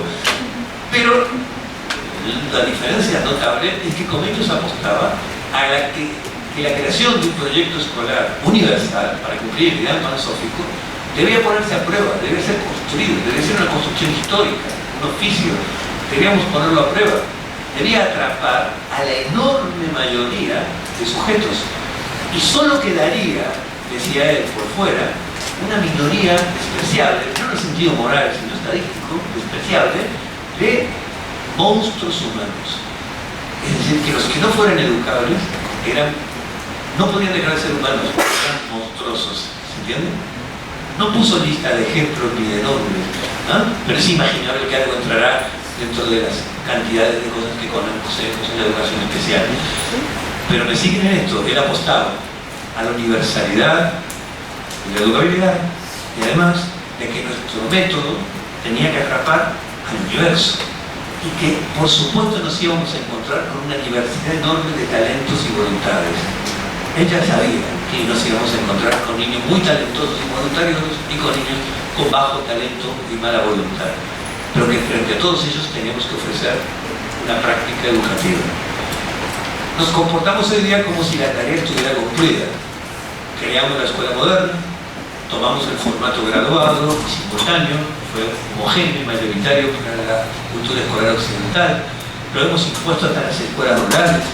Hay imágenes del colega Mariano Narodowski que muestra en su libro de la infancia y poder cómo en plena selva brasilera, hizo su maestría en la UNESP, decía cómo hay un maestro rural que no contaba absolutamente con ningún edificio ni nada, estaba dando clase en plena selva, hacía sentar a los niños en hilera, ¿se entiende? En fila, para asemejar lo más posible algo que fuera una práctica pedagógica. Y es una muy buena pregunta, ¿no? La que hacía Narodowski, decía, ¿cómo un maestro brasilero del siglo XX se siente obligado a ordenar hacia sus alumnos pareciéndole la forma lógica, ¿se entiende? ¿No? Como si eso por lo menos fuera la mímica de una enseñanza simultánea, graduada, y por eso tantos maestros rurales, no sé qué Colombia, pero en Argentina, se sienten que dan clases en una escuela que no es del todo una escuela, porque no tiene los problemas de la masificación, la cantidad de cursos, de matrícula, ¿no? de cantidad de grados como tienen las escuelas urbanas, ¿no? Si esas fueran las escuelas modelo. Bien, por eso nuestra sospecha sobre educabilidad debería ser más sospechosa porque, como verán, para la tradición moderna era reducirnos a monstruos humanos, y estamos reduciendo a monstruos humanos a una enorme cantidad de la población, generalmente de niños de sectores populares. Por eso nos parece que en los modelos situacionales, ¿cambió allí? Sí. Tenemos cierta pista, pero depende cómo se interprete, la última, ¿no? Depende de cómo interpretemos las hipótesis Vygotsky mismas dentro de la inmensa variedad, nos da la posibilidad de pensar la educabilidad no tanto como atributo personal, ¿sí? como capacidad individual, sino como una propiedad situacional, es decir, como una potencialidad que tendrían las situaciones para provocar desarrollo, provocar aprendizaje o no en los sujetos que participan de ella. ¿Se entiende? Va de nuevo. Es decir, en verdad sería un término que más vale desterrarlo, pero como está en uso, y está en uso los documentos oficiales, sigue vigente en sociología educativa, y podemos hacer papers que no hace tanto, en 2014, donde se insiste en las condiciones de educabilidad y en el origen social como explicativo del fracaso. Hay que seguir dando esa batalla también en ese nivel. Entonces lo que estoy diciendo es, si en algún punto quieren hablar de educabilidad, es decir, de potencial para ser educado de alguien, bueno, eso, casi todas las teorías nos muestran que no depende exclusivamente del sujeto. Hay una parte que se explica del sujeto, pero que por supuesto no se puede explicar sin el sujeto. Entonces, un sujeto ciego no era educable hasta que no creamos, ¿no? En un momento no construimos un instrumento, pongamos, de mediación alternativo como fue el braille. Hasta ese momento era naturalmente ineducable y parecía claramente ser un atributo individual. ¿Qué cosa más natural que su ceguera? De golpe cambiamos el instrumento de soporte visual por el braille. De golpe el sujeto ciego se lo volvió educable. ¿Me comprende? Y no le he hecho implante coclear, no lo operé de cataratas, no le he hecho nada, no le he tocado. ¿Se entiende? O sea, no lo toqué a él, varié las propiedades situacionales. O sea, él así sí vuelve a ser parte de una práctica cultural como la escritura y la lectura de una manera autónoma, pero porque he variado yo las condiciones de esa combinatoria, en las cuales en sí ahora me aparece como educable, entre comillas. Con lo cual entonces la educabilidad nunca puede ser un atributo individual, ¿se entiende? Sino en todo caso una propiedad de la situación, que habilita o no habilita esa posibilidad de aprender. ¿Se entiende la parábola del cieguito? ¿Sí? El mismo sujeto, ¿no?, aparece como no educado o como educado. Y yo no lo he tocado a él, he variado solamente las condiciones de contorno, por decir así. Esto que parece niño, cuidado, que no lleve a la idea de que entonces habrá que hacer un braille para los pobres, ¿entiendes? Un braille para las comunidades indígenas. No es esa la moraleja. No, la moraleja es más bien que no puedo reducir a un atributo subjetivo la potencialidad para desarrollarse o aprender. Es decir, no puedo definir a priori cuál va a ser el destino o horizonte del niño, del joven, del adulto, menos cuando ese aparece como inexorable. Es una tremenda injusticia ética y política. Bueno, muchas gracias por la pasada.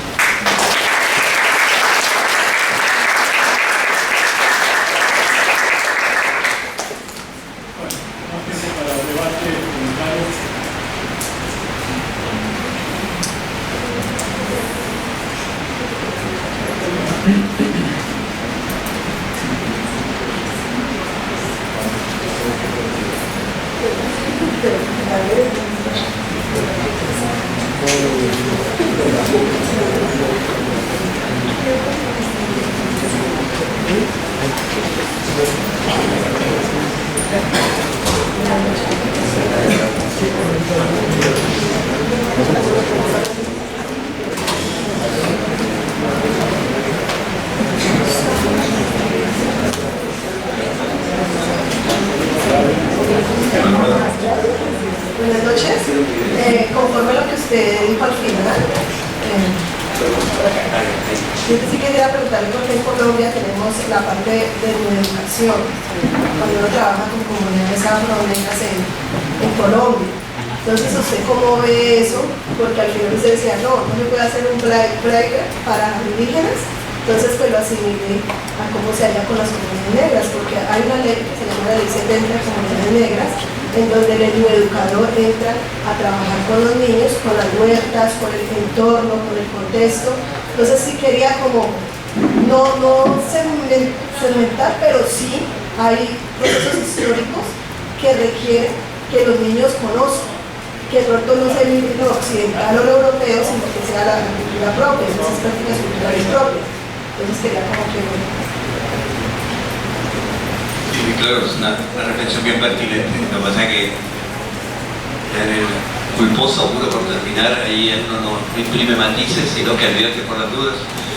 Pero que eso no debe confundirse, está muy bien con lo que tú dices, que bien con todo el otro debate acerca de la educación intercultural, o cómo hacemos para conservar, respetar, pero a su vez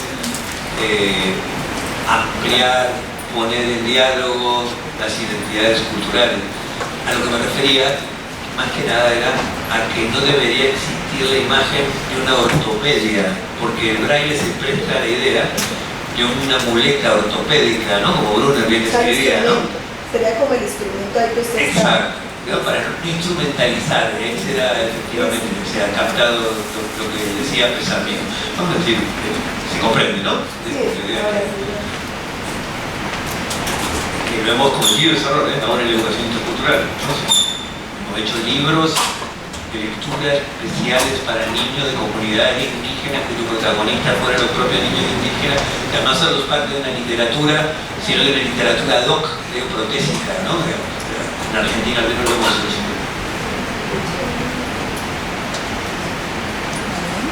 ¿Más preguntas?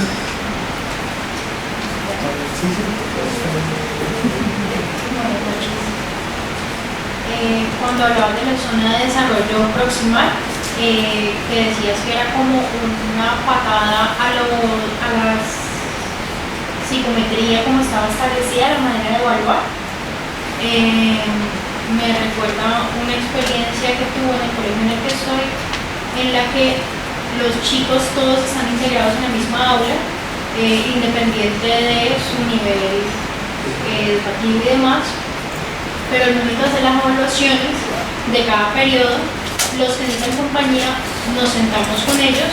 Por ejemplo, el que no puede todavía escribir bien o leer completo, y se les hace apoyo y se les califica en la misma medida si logra solucionar bien su examen como el que no tuvo apoyo. Ahorita en los últimos exámenes hemos podido ver que algunos de los que necesitaban apoyo en ese entonces ya pasan el examen bien solitos y van realmente pudiendo nivelarse, por decirlo de alguna manera, con los otros. Eso se dice generalmente con los niños de transición primero, más chiquiticos. Entonces, yo metí en esa lógica, no me he dado cuenta, se me olvida que no es lo común. Que hayan psicólogos metidos en los salones, que haya dos profesores uno haciendo apoyo precisamente a estos chicos que no logran con la didáctica común de los demás. Entonces me pareció mucho. Si no entendí mal, es un buen ejemplo de cómo podría leerse a través de esa categoría los modos de evaluar y obtener rendimientos diferenciales. Pero lo último, si interpreté bien, te referías a que las prácticas comunes pedagógicas no admiten esa lógica. Eso es lo que decías, ¿no? Exactamente, claro. Alguna vez alguien dijo, si cuando cae un avión lo único que se salva es la caja negra, ¿no? Para poder reconstruir qué sucedió, ¿por qué no hacen los aviones como la caja negra? Es como decir, si al fin y al cabo todos los alumnos aprenden, cuando tú tienes algo que es un poquito más personalizado, un poco más atento a la diversidad de ritmos, ¿no? Y así se muestra que en general terminan aprendiendo los niños, ¿no? Cuando decimos que alguien no aprende, ¿verdad? No aprende en el tiempo y forma esperado. En general a la larga aprende, salvo que haya patologías claras, epidemiológicamente mínimo con respecto a nuestras tasas de fracaso. Entonces la gran pregunta es esa, ¿por qué no nuestra escuela no está organizada de una manera más flexible, ¿no? Como las cajas negras? Me he olvidado de eso, esa era la última verdad. Porque tengo falta de memoria de corto plazo. Pensando en el sistema escolar y cómo, digamos, la persona lo vive durante mucho tiempo y está hablando de personas tanto estudiantes, personas tanto docentes, me quedan pues una cantidad de preguntas obviamente al respecto de cómo poder sobreponernos a unas prácticas que casi que incorporamos sin darnos cuenta y que reproducimos también sin darnos cuenta porque así hemos aprendido en la intersubjetividad de la escolaridad y bueno, para pensarlo aquí también de la universidad, ¿no? Yo soy docente aquí en la universidad y a veces es difícil que un estudiante rompa el esquema que trae de la escuela y digamos asuma un rol distinto de quedarse esperando que se le diga qué hacer, qué decir, ¿sí? A veces sucede, pero al mismo tiempo está uno en el rol del docente reproduciendo obviamente lo que aprendió desde su escolaridad, luego en la universidad y pues inconscientemente se vuelve un círculo difícil de romper. Me hago muchas preguntas en relación a cómo salir, porque claro, la teoría ya uno la comprende, vaya, póngala en acción en términos prácticos, qué puede significar romper a veces los esquemas. Es algo que constantemente me hace pensar. Y en lo fuerte que puede ser, sin que nos demos cuenta, estas vivencias constantes, repetitivas de ciertos órdenes que se generan por un sistema creado hace tanto tiempo y el cual yo no sé, pues a veces me cuesta pensar que podríamos salir de él. Como lo que se me queda de la repetición, me es claro lo de la educabilidad, pero me queda cómo ir construyendo ese camino que permita tanto a unos como a otros precisamente ir cuestionando los lugares que hemos aceptado, pero también conscientemente y también conscientemente de nuestra vida una particular institución.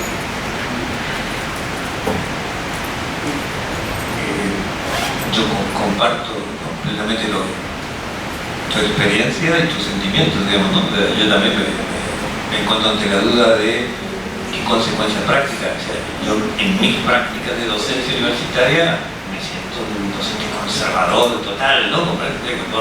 Que a lo sumo sí puedo entender que tengo empatía, sí puedo tener más afinidad, ¿no?, todo con mis alumnos, me lo dice por momentos, se me puede halagar, ¿no?, un poco el ego de uno, pero no mucho más, ¿no?, de lo que se también. Sobre todo soy un pedagogo, ni un gran didacta, así que se habrán dado cuenta, ¿no?, que es un porque pero claro, es que no creo, como bien dices, que pase por lo técnico, ¿no?, sino por cómo varía.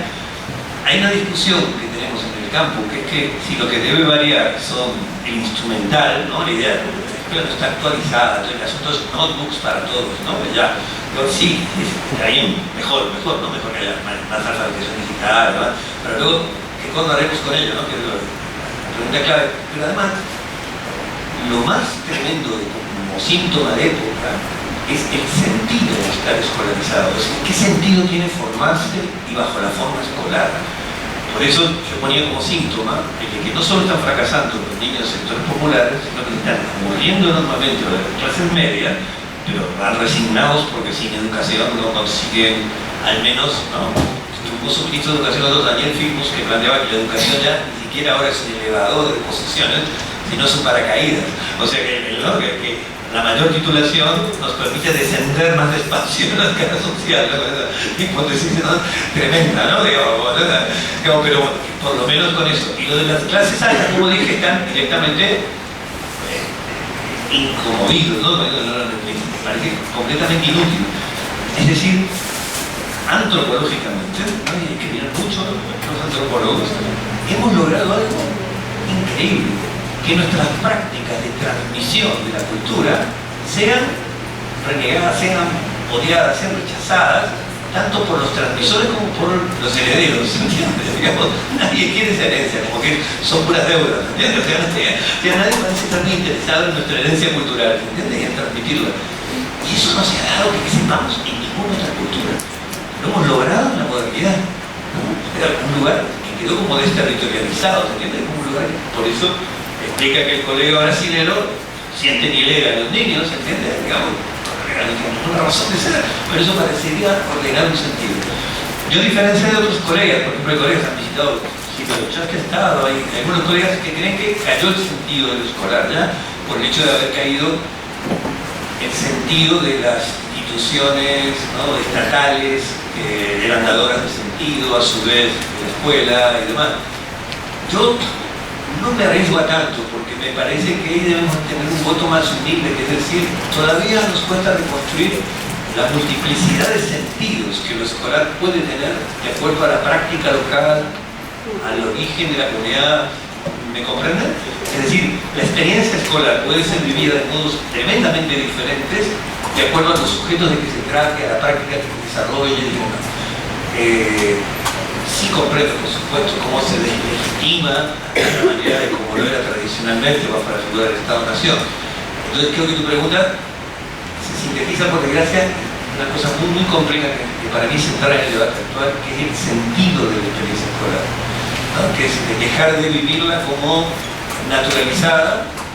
Yo tendría que guardar empatía con ella, armonía con ella, ir a gusto con ella, como si fuera lo más natural del mundo, cuando los niños ya se dieron cuenta que no. A nuestros niños nos dicen, ¿no?, los niños no leyeron Foucault, pero nos dicen, esto se parece demasiado a una cárcel, ¿no? Mi hija estaba yendo a la escuela, tengo una más grande y tengo otra más pequeña. Tenía 8 años y le dice a la madre que está por dejar en la escuela, y le dice, oye, esta es tan linda que en vez de dejarte en la escuela te secuestraría. Y por suerte, mi niña no sabía que era secuestrar, ¿no? Por suerte no sabía lo que era. Entonces, decir que secuestrar, ¿no? Bueno, quiere decir que te llevaría a la fuerza pero a casa, digamos. Ah, pero para eso ya estoy secuestrada en la escuela.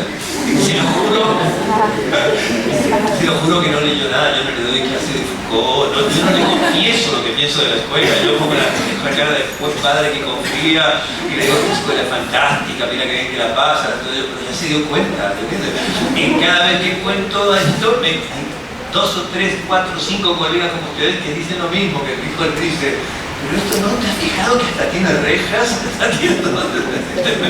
no, ya se dieron cuenta de que, como decía, se me fue el nombre, Perrenú, ¿no? Que la escuela es un invento adulto atribuido a los niños, ¿no? O sea que hemos dicho, mejor para los niños, ¿no? Ya, pero no lo votaron los niños, está claro, ¿no? Y mejor que no hagamos un sufragio,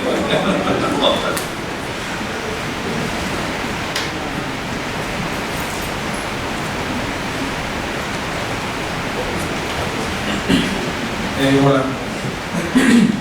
Ahorita estabas hablando sobre cómo mirar uno de los peores errores del sistema escolar. Perdón, más despacio, que me cuesta el idioma. Hablabas ahorita que mirar con ojos escolares es uno de los peores errores del sistema escolar. Y después nos nombrabas que moldear la escolaridad te puede llevar al alumno ideal, trabajarlo desde la singularidad. Entonces yo estaba proponiendo, tú estás planteando remodelar el sistema educativo para cambiarlo como más desde la singularidad del estudiante para enfocarlo en una parte cultural o a qué. Sí, en eso te confieso, estoy en un periodo de desorientación porque da la impresión de que tenemos que seguir peleando en el nivel político, macro político, en el sentido de orientar las políticas educativas a que nos den cada vez mayor libertad de acción para poder generar experiencias singulares locales. Pero hoy día eso es una contradicción para el sistema, ¿entiendes? O sea, ¿no? Entonces es algo contradictorio. Pero nuestro sistema educativo es muy contradictorio. Por eso tú puedes encontrar lecturas de lo escolar desde su poder emancipatorio, aún en la Freire, aún en la escolaridad formal, no solo en la educación popular, como la escuela como institución de secuestro de Foucault, o como un galpón, en donde la gente está junta pero ni siquiera hay lazo entre ella, como es Ignacio Lecoq. O sea, tenemos lecturas sobre lo escolar muy opuestas, con lo cual no deja de haber una grieta esperanzadora en decir que tal vez sí tengamos lugares, y de hecho todos conocemos experiencias locales que sí logran cierta experiencia emancipatoria y libertaria. Lo que tú decías, sí me parece que es atendiendo a la singularidad, pero no solo el sujeto, ¿no? Se entiende, como en el sentido clásico, del sujeto deseante, del impulso epistemofílico, del interés a la pelea o demás, sino también de la singularidad en el sentido cultural, ¿no? Como bien se decía en ese momento, de la identidad y creación de horizontes que hablábamos con Moral, tan importante, ¿no? Estamos en una época, un síntoma epocal, es la desconfianza en el futuro, ¿no? En algunos, porque materialmente lo planteaba bien con total crueldad, ¿no? Por la propia experiencia profesional, como muchos sujetos de sectores, ¿no? Muy populares, conocidos, ven cero el horizonte, ¿no?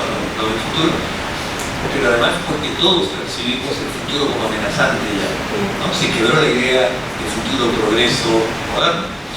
El problema es que eso le daba sustento a la clave marxista, a la clave liberal, a todas las claves, ¿no? Una confianza en el futuro muy cientificista que se nos quebró. Entonces, estamos en una época que para algunos autores, ojalá sea equivalente al Renacimiento, es decir, quiere decir que estamos desfondados, ¿no? En muchos sentidos, como decía Kafka en el cuento, ha llegado un límite para pensar porque ya me tiemblan las piernas, ¿entiendes? Más no puedo pensar, ¿se entiende? O sea, hay algo ya que hace a, como se describía, ¿no? A nuestra gestualidad, diría, ¿no? Ya es un modo de ser. O sea, resumiendo de una manera un poquito más simple, me parece que hay que recuperar valiosamente las experiencias locales porque tienen un potente efecto mostrativo. Es un concepto de un colega chileno, de Rodrigo Vera, ¿no? Si hay veces que, como bien decía la colega, uno puede demostrar teóricamente, yo puedo intentar demostrar teóricamente que no tenemos posibilidad de marcar un techo en el aprendizaje de ningún niño, no tenemos derecho ni tenemos posibilidad teórica. Bien. Y que las expectativas positivas pueden ser que generen, ¿no?, experiencias a su vez positivas de aprendizaje. ¿Cómo se hace? Me pregunté ella. No traje, me olvidé esa diapositiva, no sé cómo. No, eso lo puedo entender. Pero lo que es claro es que hay una cantidad de experiencias locales que van en ese camino, han ido y que evidentemente hay que recuperar, reunir, como para poder sacar conclusiones. Sí, no creo tanto en que una reforma educativa, ¿no?, resuelva nuestros problemas locales, ¿no? De vuelta, estoy hablando del cuento de la construcción de la muralla china de Kafka, que en este sentido es muy interesante, ¿no?, de cómo una comunidad muy relegada de aportar a gente para la construcción de la muralla que estaba en la otra parte del imperio, se sentían ordenados por un reinado imperial, aunque no supieran ni si estaba vivo el emperador, ¿se entiende? Porque cuando llegaba el emisario, dice Kafka, ¿no?, y se sabía si lo que él traía era el mensaje de un emperador vivo o muerto, de Pekín era un lugar real o fantasioso, y que lo que era interesante que revela Kafka es que en verdad el orden local no requería del orden imperial, ¿se entiende? Es decir, en verdad podía tener una lógica propia, y yo creo que estamos experimentando eso, ¿no? Es algo de lo que probablemente sepa más ustedes, el propio Omar, que yo, ¿no? Son las discusiones que se están dando en filosofía política, en antropología, que lo que hay que hacerse cargo es de que nos toca, ¿no?, que nuestra discusión no es técnica, no es psicotécnica, es bien profunda acerca, insisto, de qué sentido tiene en este momento escolarizar de manera obligada. ¿Alguna otra pregunta?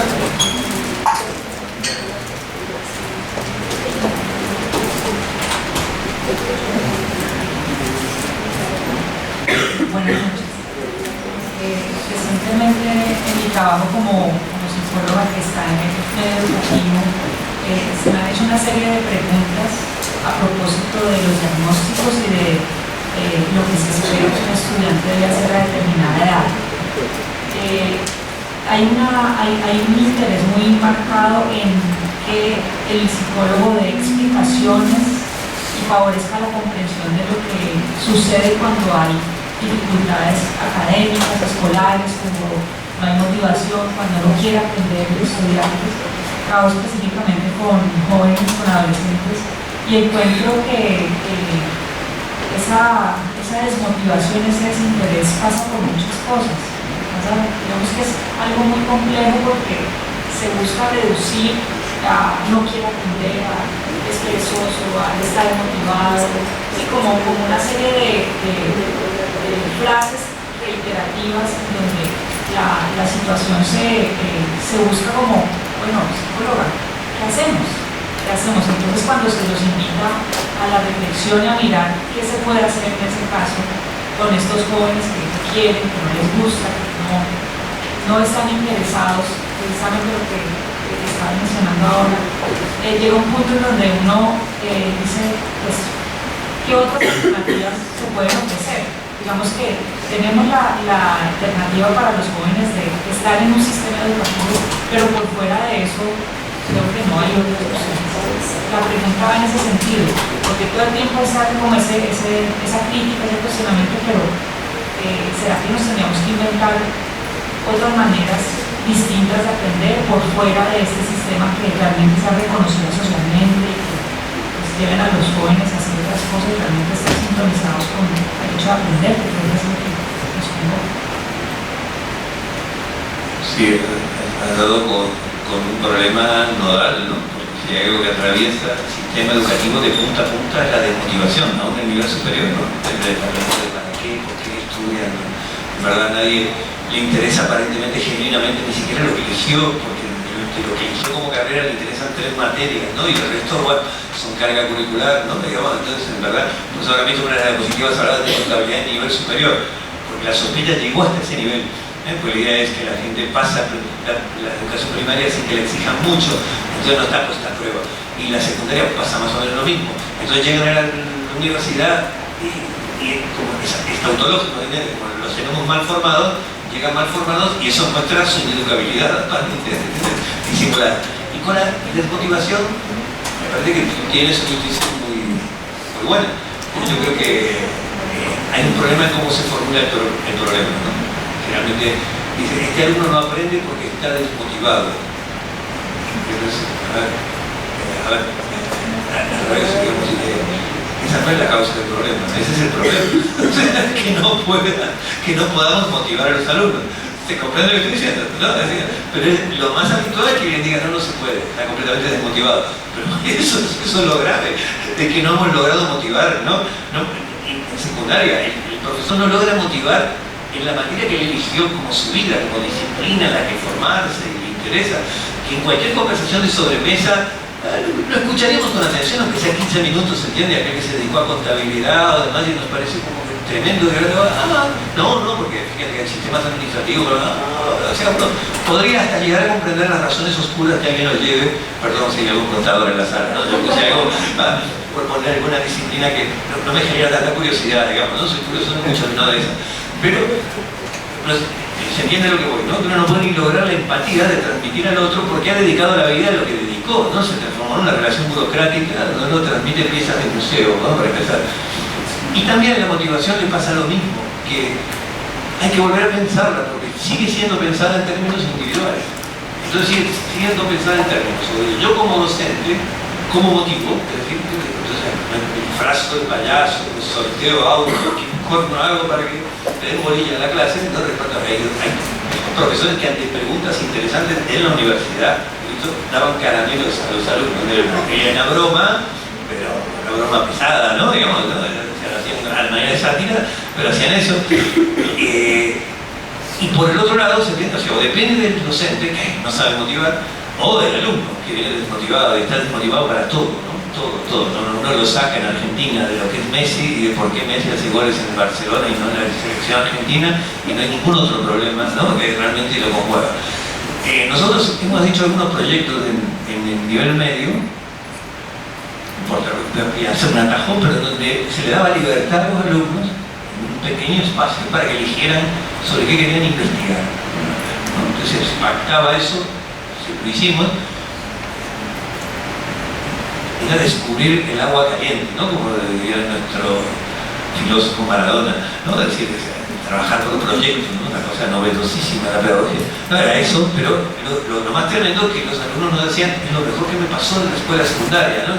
Era algo tremendo, era que le habíamos propuesto hacer eso, se hacía un método de encuesta luego, porque esto lo financiaba además IVOPE, ¿no? IVOPE Brasil, el proyecto Nexo, pero el punto era que niños de sectores populares, a los que aparentemente no les interesa nada de nada, cuando elegían y tenían que votar un tema sobre el cual indagar ellos, ¿verdad? Si yo lamento no tener a mano la lista de temas que quedaban por votación, pero la lista de temas son sexualidad, embarazo adolescente, consumo de drogas, qué se hace en las políticas sociales cuando se le da subsidios a la gente, qué hace la gente con ellos. ¿Estamos de acuerdo? Cada tanto, alguna pregunta que uno podría decir, bueno, más de nota color, pero legítima, ¿no? Como diciendo, ¿qué tendrán que ser las experiencias paranormales? Algo que se salía de la currícula, si usted quiere. Lo demás no era que se salía de la currícula, al contrario, iba tan en línea con la currícula que con lo que nos hacíamos los distraídos. Entonces, en verdad, eso los convocaba enormemente, y eran los mismos pibes que estaban así, ¿entiendes? Con cara de ternero degollado ante las materias, y eran los mismos profes, ¿se entiende? O sea, simplemente que el profe también estaba un poco corrido de lugar, porque no importaba qué materia le tocara, ¿se entiende? El profe de matemática entraba, se comprometía en el proyecto, le parecía muy peor y así, bueno, tema que eligen, consumo de drogas. Profe de matemática, consumo de drogas. Entonces, calcular el precio, pero sí tiene herramientas para decir cómo se orienta en este tema, cómo indagamos, busquemos informantes clave, qué nos interesa, la idea de crear cierto remate en la comunidad. Entonces, un tema que se eligió fue la basura, los residuos, ¿no? La basura. Se vio la riqueza que tenía de sentido en la basura, ¿se entiende? Lo que es basura para uno, en parte de la temas que hablábamos hoy, ¿no? Lo que es resto y residuo para uno era medio de vida para muchos de los niños que estaban allí, porque vivían de la recolección, ¿no? Como porque se ocurre, de la venta de cartón, metal, de lo que fuera. Un río que tenían cerca estaba súper contaminado por dejadez de la propia población, la basura que dejaban allí mismo, entonces dio lugar a se habían perdido la forma solidaria frente a la ausencia del Estado, como de conservarlos, dio una cosa tremenda. Y el tema era la basura. Parecía un tema para tirar a la basura, ¿no? Pero bueno, no sé si responde, pero va en línea con tu inquietud, es un poco la misma que tengo, y que creo que la motivación se puede pensar también en términos situacionales, es que alguien tenga empatía, se identifique, lo pueda también recrear, a los motivos que tiene una cultura para escolarizar, estudiar, desarrollar música, teatro, lo que fuera.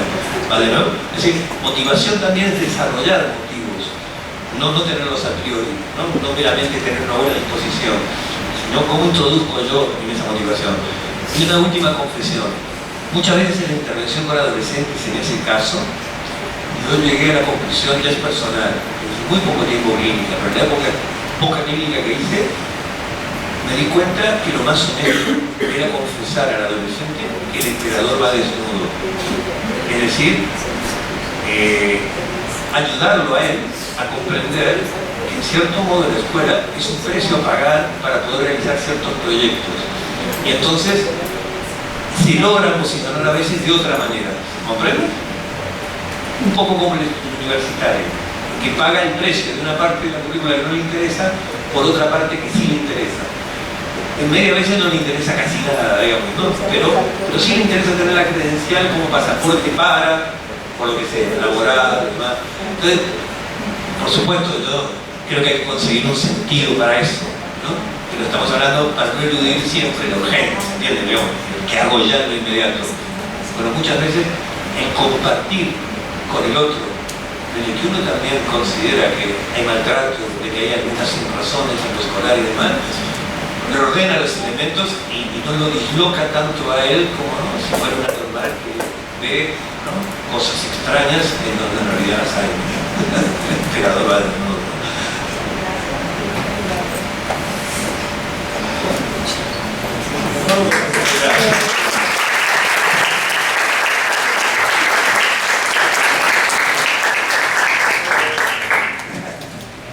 Agradecemos a Ricardo por su presencia, porque esperemos que sea la primera de varias visitas que haga a la universidad y a su curso. Y le recordamos que esta serie de conferencias el día 14 con la presencia del profesor Leandro Lanitier, un poco nos contribuirá con los temas que se discutieron, el tema del próximo encuentro será niños y escuelas de Telegram,